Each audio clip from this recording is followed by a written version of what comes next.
क्यों ऐसा कह रहे हैं? आप भी बिहार के रहने वाले हैं। बिहार की परिस्थिति मालूम है आपको। पिछला बार 2003 में इस तरह का रिवीजन, गहन रिवीजन हुआ था। उस समय लोकसभा का चुनाव 1 साल बाकी था। जब स्वर्गीय वाजपेयी जी प्रधानमंत्री थे उस समय भी हुआ था। उसके बाद विधानसभा 2 साल था, तब तो ये बात समझी जा सकती थी। लेकिन जुलाई के महीने में बिहार में, खास करके नॉर्थ बिहार, पूरा बाढ़ से आक्रांत रहता है, बाढ़ से पीड़ित रहता है। एक से दूसरे जिला जाना कठिनाई रहता है।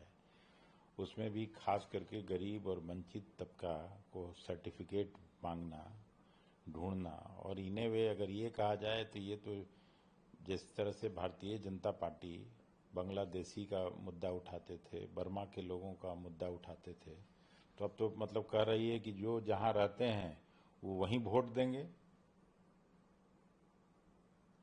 तो जो मजदूरी करने बिहार के लोग बाहर आते हैं, जो व्यवसाय कर रहे हैं बाहर, जो नौकरी कर रहे हैं, वो अपना वोट वहां नहीं दे सकते हैं बिहार में? यही सवाल हम लोग उठाए ना। तो एक तो ये सवाल इसलिए लाजमी है कि 1 महीने के अंदर 8 करोड़ लगभग मतदाताओं के पास पहुंचना असंभव है।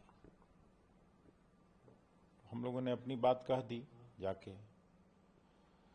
उनका रुख सकारात्मक नहीं था, ये भी हम कह सकते हैं। लेकिन अगर वो नहीं सुनेंगे हम लोगों की बात, तो फिर 3-4 किलोमीटर पर न्यायालय है, वहां न्याय के लिए जाएंगे हम लोग। इसी जब कल इलेक्शन कमीशन का जो व्यवहार है एक तरह से बीजेपी के सेल की तरह है, क्या आप उनके बयान से सहमत हैं? बिल्कुल सहमत है। बीजेपी लगता है कि एक्सटेंशन है भारतीय जनता पार्टी का और सरकार का। जो लोग जैसे चाहते हैं वैसे हो रहा है। कल राजनाथ मीटिंग था, उसमें उन्होंने कहा कि नीतीश कुमार और प्रधानमंत्री मोदी एनडीए का बिहार में चेहरा है चुनाव में। तो उनको चेहरा उनको तय करना है, इसमें हम लोग क्या बोलेंगे। लेकिन नीतीश कुमार के चेहरे को लोगों ने रिजेक्ट कर दिया। आने वाला चुनाव में उनको भी पता चल जाएगा कि आप थोप नहीं सकते हैं किसी को। सोनिया गांधी, राहुल गांधी ने एजेएल का 2000 करोड़ रुपया हड़पने के लिए यंग इंडियन फॉर्म बनाई, ऐसा ईडी ने अदालत में कहा है। तो ईडी को तो झूठा केस बनाना है तो कुछ भी कहेगा, लेकिन उसमें 1 रुपया इधर से उधर नहीं हुआ है। सब लोग जानते हैं, हम लोग भी जानते हैं। जब अभी तो ईडी अपना पक्ष रख रहा है तो कुछ कुछ जो फैब्रिकेट करना होगा करेगा, लेकिन जब हम लोगों के काउंसिल अपना पक्ष रखेंगे तो उसमें बताएंगे।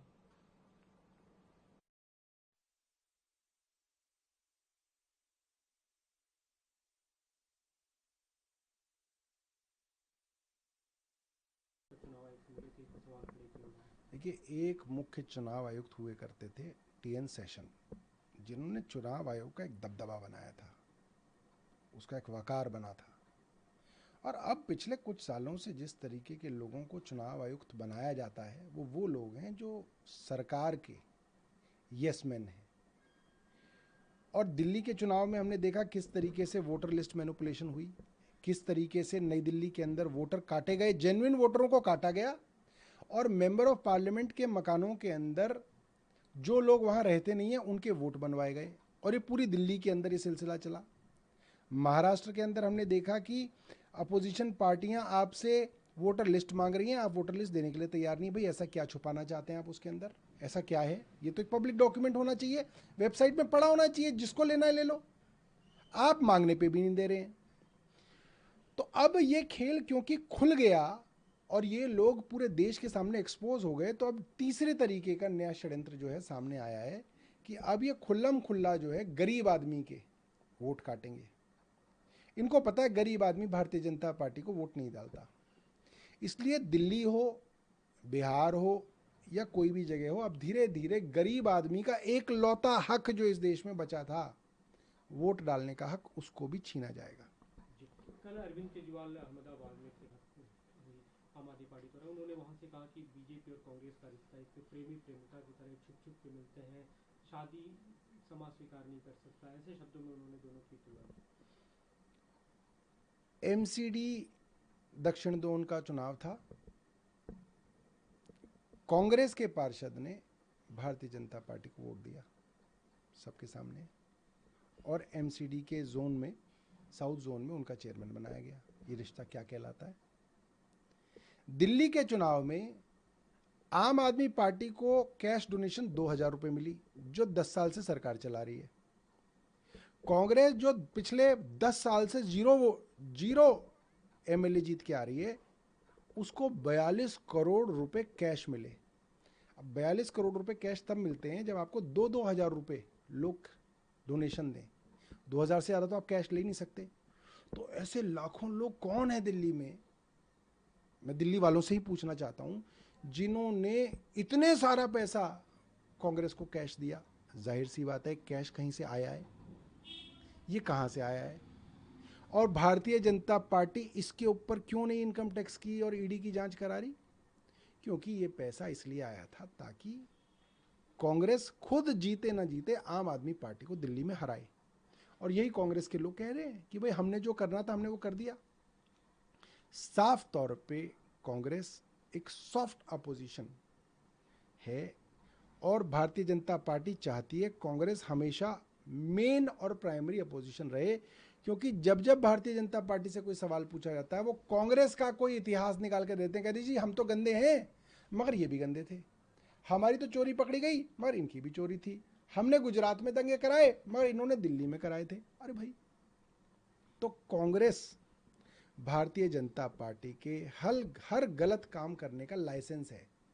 आप जब जब उनको कोई गलत काम करते हुए पकड़ोगे, वो कांग्रेस रूपी लाइसेंस दिखा देंगे, जी ये हमारे पास ये वाला लाइसेंस है। भारतीय जनता पार्टी का ऑक्सीजन कांग्रेस है।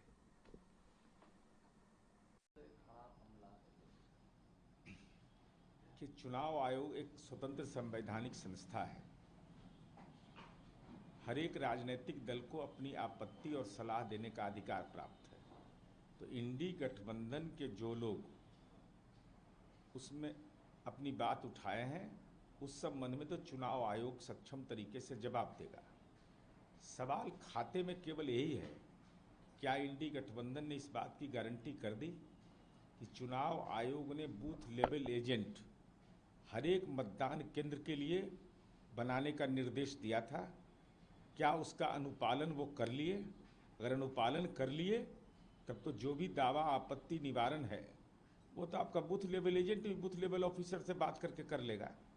लेकिन अगर राजनीतिक रूप से इस नजरिए को देख रहे हैं, इसका मतलब अपनी सांगठनिक ताकत और अपनी कमजोरी को चुनाव आयोग के मत्थे मरना चाहते हैं। कांग्रेस के सांसद जयराम रमेश उन्होंने कहा कि बिहार में वोट बैंक जैसा सर्व परिलक्षित होता और ये वो लोकतंत्र को नष्ट कर देगा। माननीय मुख्यमंत्री नीतीश कुमार जी का ट्रैक रिकॉर्ड रहा है कि हम वोटर की चिंता करते हैं, वोट की चिंता नहीं करते। अब वोट बैंक नहीं होता है कोई, समाज का हर तबका सरकार के प्रति पॉजिटिव हो, हर जाति धर्म के लोग रहे, वो दौर आपने इस बिहार के अंदर कायम किया था कांग्रेस और आरजेडी के शासनकाल में, कि चंद सामाजिक समूह को अलग रखते थे, धार्मिक समूह का अपमान करते थे। ये हमारी न कार्यशैली का अंग है और संविधान देश की मूल आत्मा है। अगर संविधान नहीं रहे तो विधानसभा का चुनाव कैसे होगा, जिस चुनाव में महागठबंधन कवायद कर रहा है। तेजस्वी यादव भी वो कह रहे, आरोप लगा रहे कि चुनाव आयोग बीजेपी के सेल की तरह काम कर रहा है। अब तेजस्वी यादव पर बहुत बोलने की जरूरत नहीं है। इन पर तो भ्रष्टाचार का भी आरोप लगता है कि 43 बीघा 12 कट्ठा 16 दूर पटना में जमीन कहाँ से बना लिए, और जमीनमा जब बनाते किस बिना पर बनाए थे। इसलिए ये अरे एजेंसी के दुरुपयोग का आरोप लगाते हैं, तो इसके लिए तो न्यायालय है ना। न्यायालय जाने से कोई रोक रहा है आपको? न्यायालय जाइए, केवल राजनीति का छुरछुरी पटाखा छोड़ते रहिएगा कि सामाजिक न्याय के हम योद्धा हैं और हमको 43 बीघा पटना में जमीन है, तो ऐसे लोगों को जनता पहचानती है। राजनाथ सिंह कल बिहार दौरे पर थे और आए, उन्होंने कहा है, मुख्यमंत्री नीतीश कुमार की तारीफ की और कहा है कि नीतीश कुमार के नेतृत्व में बिहार को विकसित राज्य बनाने का निर्णय। केंद्रीय रक्षा मंत्री माननीय राजनाथ सिंह जी भारतीय जनता पार्टी की प्रदेश कार्य समिति की बैठक में आए थे। हमको अब भी स्मरण है कि उन्होंने जब जनता का दरबार नीतीश कुमार जी का लगता था, उस प्रयोग को कि राष्ट्रीय स्तर पर उन्होंने सराहना की थी। तो माननीय नीतीश कुमार जी के नेतृत्व में घोषणा नहीं, निश्चय की बुनियाद पर जो हमने बिहार में काम किया है, अब तो राष्ट्रीय औसत विकास दर मेरा लगातार कायम है। ऐसी स्थिति में बिहार विकसित राज्य की श्रेणी में खड़ा हो, औद्योगिकरण मेरा बेहतर हो, यही तो अब लक्ष्य है। बाकी सारे काम तो हम लोगों ने पूरा कर लिया है। प्रधानमंत्री विदेश दौरे पर है, घाना गए हुए हैं और उन्हें वहां पर उनको राष्ट्रीय ऑनर मिला, officers of the order of the star कि देश के आदरणीय प्रधानमंत्री जी को घाना में अगर राष्ट्रीय ऑनर मिल रहा है तो यह देश के स्वाभिमान के लिए एक महत्वपूर्ण कदम है और वह दलगत स्थिति नहीं रहती है। लेकिन इस देश की परंपरा इधर बिगड़ गई है, लोग दलगत आधार पर देखने लगते हैं। देश के प्रधानमंत्री प्रधानमंत्री होते हैं, तो ये राष्ट्रीय गौरव से जुड़ा हुआ मसला है और हम समझते हैं कि देश का हर नागरिक, हर राजनीतिक दल इस बात के लिए गौरवान्वित होगा कि हमारे निर्वाचित प्रधानमंत्री को विदेश में राष्ट्रीय सम्मान मिल रहा है।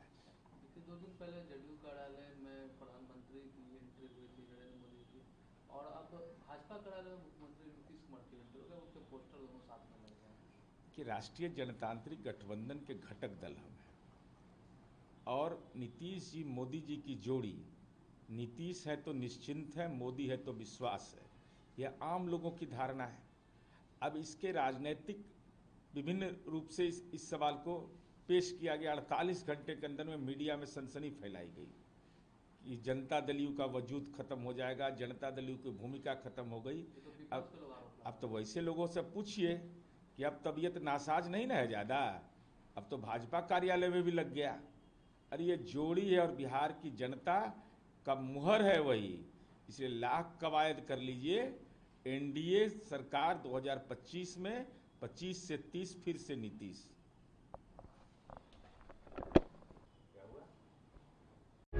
प्रभातखबर.com, विश्वास वही, रफ्तार नहीं।